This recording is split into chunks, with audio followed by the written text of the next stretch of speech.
নমস্কার।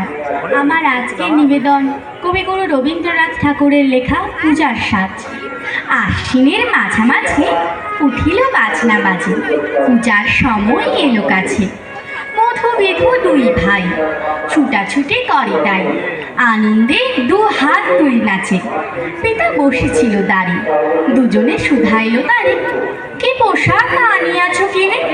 পিতা কহে, আছে আছে তোদের মায়ের কাছে, দেখিতে পাইবে ঠিক দিনে। সবর সহিনার জননীরে বার বার কহে, মাগো ধরি তোর পায়ে, বাবা আমাদের তরে কি কি এনেছে ঘরে, একবার দে না দেখাইয়ে। ব্যস্ত দেখি হাসিয়া মা দুখানি ছিটের জামা দেখাইল করিয়া আদর।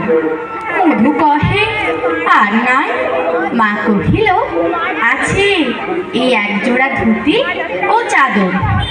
রাগিয়া আগুন ছেলে কাপড় ধুলাই ফেলে কাঁদিয়া কহিল, চাহি না মা, রায় বাবুদের গুপি পেয়েছে জোরে টুপি, ফুল কাটা শাটিনের জামা।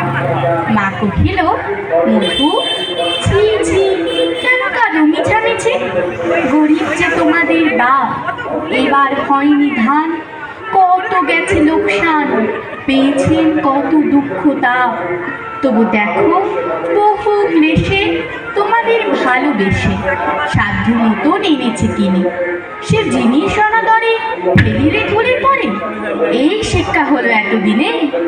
বিধু বলে, এ কাপড় পছন্দ হয়েছে মোর, এ জামা পরাস আমারে। মধু শুনে আরো রেগে ঘর ছেড়ে দ্রুত বেগে গেল রায় বাবুদের দ্বারে। সেথা মেলা লোক জড়ো, রায়বাবু ব্যস্ত বড়, দালান সাজাতে গেছে রাত। মধু যাবে এক করে দাঁড়াইল স্নান মনে, চোখে তার পড়িল হঠাৎ। কাছে তাকিয়ে স্নেহ ভরে কহেন করুণ স্বরে, তার দুই বাহুতে বাঁধিয়া, কিরে মধু হয়েছে কি তোরে যে শুকনো দেখি? শুনি মধু উঠিল কাঁদিয়া, কহিল, আমার তরে বাবা আনিয়াছে ঘরে শুধু এক ছিটের কাপড়। শুনি রায় মহাশয় হাসিয়া মধুরে কায়, সেজন্য ভাব নাকি বা তোর? ছেলেরে ডাকিয়া চুপি কহিলেন, ওরে গুপি, তোর জামা দিতুই মধুরে। গুপির সে জামা পেয়ে মধু ঘরে যায় ধেয়ে, হাসি আর নাহি ধরে মুখে, বুক ফুলাইয়া চলে। সবারে ডাকিয়া বলে, দেখো কাকা, দেখো যে মামা, ওই আমাদের বিধু ছিট পড়িয়াছে শুধু, মোর গায়ে শাটিনের জামা। মা শুনি কহে নাসি, লাজে অশ্রু জলে ভাসি, কপালে করিয়া করাঘাত।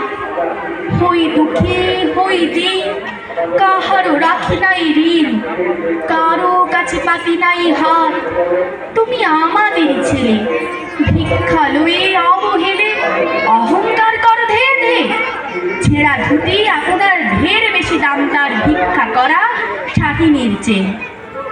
আয় বিধু আয় বুকে, চুমো খাই চাঁদ মুখে, তোর সাজ সবচেয়ে ভালো। দরিদ্র ছেলের দেহে দরিদ্র বাপের স্নেহে, ছিটের জামাটি করে আলো, ছিটের জামাটি করে আলো। নমস্কার।